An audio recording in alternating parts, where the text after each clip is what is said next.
तो जैसा कि पिछले एपिसोड में हमने देखा कि फैंग को जितने भी कंट्रीब्यूशन पॉइंट्स मिले थे, फैंग ने उनसे अपने लिए ट्रेजर्स को बाय कर लिया था ताकि वो अपनी स्ट्रेंथ को बढ़ा पाए और अपने आप को और भी ज्यादा इंप्रूव कर पाए। और इसके बाद लीडर होंग ने फैंग को कहा था कि अब तुम्हें इलाइट ट्रेनिंग कैंप में और ज्यादा प्रैक्टिस करने की कोई जरूरत नहीं है, क्योंकि तुम गॉड ऑफ वार की पीक पर पहुंच चुके हो। और अब मैं तुम्हें दो चॉइसेस बता रहा हूँ जिनमें से एक को सिलेक्ट करके तुम अपनी लाइफ को बहुत ही आसानी से गुजार पाओगे। तो लीडर होंग की उन दोनों चॉइसेस के बारे में सुनने के बाद फैंग कहता है, हाल मास्टर, मैं बेस सिटी ऑफ जियांगनान में एज इंस्पेक्टर जॉब करना चाहूंगा। तो फैंग की ये बात सुनने के बाद हाल मास्टर फैंग को कहते हैं कि जियांग मार्शल हॉल में इंस्पेक्टर की जॉब सबसे हाईएस्ट पोजीशन है। अगर तुम एज इंस्पेक्टर जॉब करना चाहते हो तो इसके लिए तुम्हें एक और कंडीशन को पूरा करना होगा। तो ये सुनकर फैंग कहता है, हाल मास्टर वो कौन सी कंडीशन है? तो हाल मास्टर फैंग को बताते हैं कि उस कंडीशन को पूरा करने के लिए तुम्हें सुप्रीम वार गॉड का टाइटल हासिल करना होगा। तो ये सुनकर फैंग कहता है, जी हाँ हाल मास्टर, मैं ये जरूर पूरा करूंगा और वार गॉड का टाइटल बहुत ही जल्दी हासिल कर लूंगा। इसके बाद फैंग वहाँ से चला जाता है। तो अब जैसे ही फैंग हेडक्वार्टर से बाहर आ रहा होता है तो उसके सामने एक लड़की आती है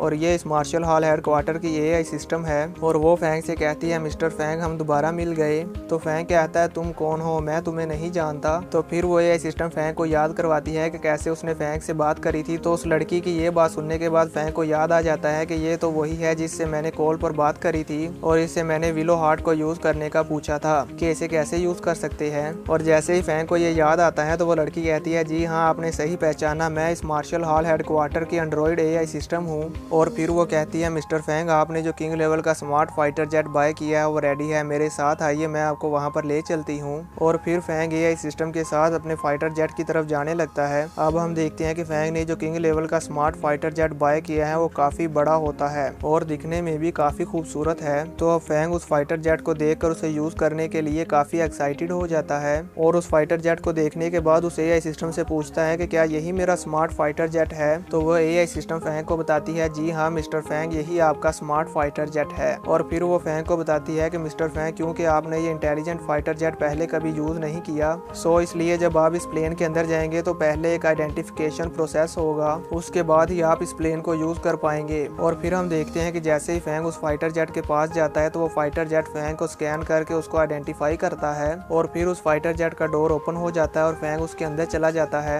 अब हम देखते हैं कि जैसे ही फैंग उस फाइटर जेट के अंदर जाता है तो वो फाइटर जेट फैंग का वेलकम करता है और वो फाइटर जेट फुली ऑटोमेटिक है। जैसे ही फैंग उसके अंदर जाता है तो वो पूरा फाइटर जेट खुद ब खुद ही एक्टिवेट हो जाता है और इस फाइटर जेट के अंदर भी एक एआई सिस्टम लगा होता है जो कि इस पूरे फाइटर जेट को कंट्रोल करता है। तो अब जैसे ही फैंग उस फाइटर जेट के कंट्रोल रूम में जाता है तो वो कंट्रोल रूम का एआई सिस्टम फैंग को स्कैन करके उसको वेरीफाई करता है और फिर हमें एक आवाज सुनाई देती है जो कहती है आइडेंटिफिकेशन कंप्लीट। और फिर वो एआई सिस्टम खुद को फैंग के साथ इंट्रोड्यूस करवाता है और कहता है, हेलो मिस्टर फैंग, मैं इस फाइटर जेट का एआई सिस्टम हूँ और मुझे आपके साथ काम करने में बहुत खुशी होगी। तो फैंग कहता है, सबसे पहले मैं तुम्हें एक नाम देना चाहूंगा। और फिर फैंग उस फाइटर जेट के एआई सिस्टम का एक नाम रख देता है और फैंग ने इस फाइटर जेट का क्या नेम रखा है ये हमें आगे आने वाले एपिसोड में मालूम होगा, क्योंकि अभी हमें यहाँ पर कोई भी नेम नहीं बताया गया। तो अब वो एआई सिस्टम फैंग के सामने एक बॉक्स को लाता है और कहता है, मिस्टर फैंग ये जियांग मार्शल हॉल के हेडक्वार्टर्स के हॉल मास्टर ने आपके लिए भेजा है। तो फैंग उस बॉक्स को देखकर समझ जाता है कि ये हॉल मास्टर ने ब्लैक गॉड आर्मर और हेवनली फॉरबिडन शटल को भेजा है। और फिर फैंग उस बॉक्स को वेरीफाई करके ओपन करता है तो हम देखते हैं कि उस बॉक्स के अंदर हेवनली फॉरबिडन शटल और ब्लैक गॉड आर्मर का सेट होता है और साथ ही साथ उसमें मेंटल मास्टर की सीक्रेट टेक्निक्स की बुक भी होती है। तो फैंग उसे देखने के बाद कहता है कि मुझे वर्चुअल रूम में जाकर इस सीक्रेट टेक्निक को प्रैक्टिस करना होगा ताकि मैं जल्दी से इसे मास्टर कर लूं और अपनी स्ट्रेंथ को और भी ज्यादा इंप्रूव कर पाऊं। और फिर इस सब के बाद फैंग उस फाइटर जेट के एआई सिस्टम से कहता है कि अब हमें इलाइट ट्रेनिंग कैंप की तरफ चलना है। तो वो एआई सिस्टम कहता है, जी सर। और फिर वो इलाइट ट्रेनिंग कैंप की तरफ चले जाते हैं। अब हम देखते हैं कि बेस सिटी के लोग भी इस फाइटर जेट को जाता हुआ देख रहे होते हैं और जब फैंग का ये फाइटर जेट इलाइट ट्रेनिंग के पास से गुजरता है तो फैंग की टीचर भी इस फाइटर जेट को देख लेती है और वो भी समझ जाती है कि फैंग वापस आ गया है।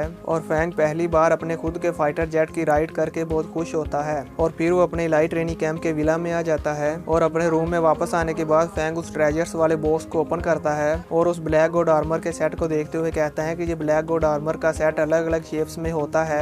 और फैंग हमें उस ब्लैक गॉड आर्मर के सेट को यूज करने के बारे में बताता है और फैंग हमें बताता है कि ये ब्लैक गॉड आर्मर का सेट किसी भी फॉर्म में हो सकता है, जैसे कि अभी ये ग्लव्स की फॉर्म में है और इसके अलावा ये हार्ट फॉर्म में भी हो सकता है, पैंट्स की फॉर्म में भी हो सकता है और यहाँ तक कि ये एक रिंग की फॉर्म में भी हो सकता है। वो इसलिए क्योंकि दोस्तों ये ब्लैक गॉड आर्मर का सेट भी नैनो टेक्नोलॉजी से बना हुआ है और ये एक रिंग की शेप में भी हो सकता है जब भी फैंग को इसकी जरूरत होगी तो ये ऑटोमेटिकली फैंग की पूरी बॉडी को कवर कर लेगा। जैसे कि हमने एवेंजर्स एंड गेम में आयरन मैन को इस तरह की टेक्नोलॉजी को यूज करते हुए देखा था। जब भी आयरन मैन को अपने सूट की जरूरत पड़ती थी तो उसे अपने सूट को बुलाना नहीं पड़ता था, बस वो अपने पास से एक बटन को क्लिक करता था और उसका पूरा आर्मर उसकी बॉडी पर आ जाता था। बिल्कुल सेम उसी तरह जब भी फैंग को डिफेंस की जरूरत होगी या फैंग खतरे में होगा तो ये ब्लैक गॉड आर्मर खुद ब खुद ही फैंग के पूरे जिस्म पर आ जाएगा और फैंग को उस खतरे से बचाएगा। तो अब फैंग उस ब्लैक गॉड आर्मर के सेट के ग्लव को अपने हाथ पर पहन लेता है और कहता है कि इस ब्लैक गॉड आर्मर के सेट को यूज करना बहुत ही सिंपल है। जैसे ही हम इस ब्लैक गॉड आर्मर के सेट को पहली बार यूज करते हैं तो ये हमारे ब्लड के साथ मर्ज हो जाता है और ये ऑटोमेटिकली मेरे थोड़े से ब्लड को एब्जॉर्ब करने के बाद अपनी शेप को रेडी कर लेगा और मेरे पूरे शरीर पर आ जाएगा।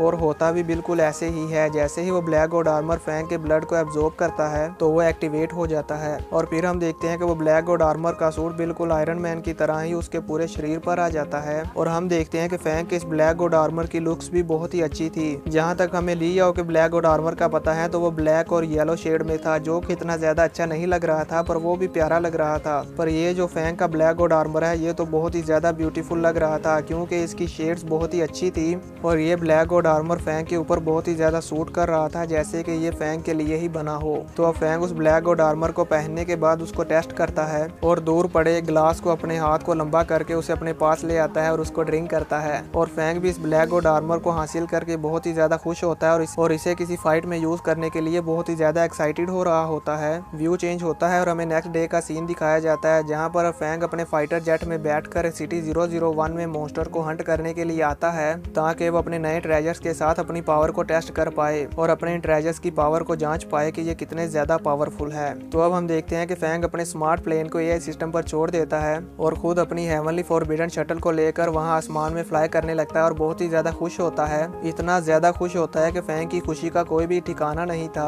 और वो बहुत ही ज्यादा स्पीड के साथ उस हेवनली फॉरबिडन शटल के ऊपर फ्लाई कर रहा होता है। और उस हेवनली फॉरबिडन शटल की पावर को देखकर फैंग कहता है कि ये हेवनली फॉरबिडन शटल तो बहुत ही ज्यादा पावरफुल है, जितना मैंने सोचा था ये उससे भी ज्यादा पावरफुल है और इस हेवनली फॉरबिडन शटल की स्पीड तो मेरी फ्लाइंग शील्ड से भी ज्यादा फास्ट है। और फैंग हमें बताता है कि इस हेवनली फॉरबिडन शटल की हाईएस्ट फ्लाइंग स्पीड 1300 मीटर्स पर सेकंड है और ये स्पीड तो एक वार गॉड वॉरियर के लिए बहुत ही ज्यादा है। कोई भी वार गॉड लेवल का वॉरियर इतनी ज्यादा स्पीड पर फ्लाई नहीं कर सकता और मेरे लिए तो 1000 मीटर्स पर सेकंड की स्पीड पर फ्लाई कर पाना भी बहुत ही ज्यादा डिफिकल्ट है। इसके बाद फैंग बहुत ही मजे के साथ उस हेवनली फॉरबिडन शटल के ऊपर फ्लाई करता हुआ आगे जा रहा होता है और अपनी इस राइड को एंजॉय कर रहा होता है। और फिर वो सिटी 007 में आकर रुक जाता है और वहाँ पर मॉन्स्टर्स को स्कैन करने लगता है। तभी फैंग अपने सामने एक बहुत ही बड़े मॉन्स्टर को देखता है जो कि लॉर्ड लेवल का मॉन्स्टर होता है और इसका नाम है कोमोडो ड्रैगन। और उस मॉन्स्टर को देखने के बाद फैंग अपनी इवल स्माइल देता है और कहता है कि तुम मेरे ओपोनेंट बनने के लिए क्वालिफाई हो और फैंग उस मॉन्स्टर के सामने चला जाता है। और दोस्तों हम देखते हैं कि उस मॉन्स्टर का साइज बहुत ही ज्यादा बड़ा होता है। फैंग तो उसके सामने एक चूंटी की तरह लग रहा था।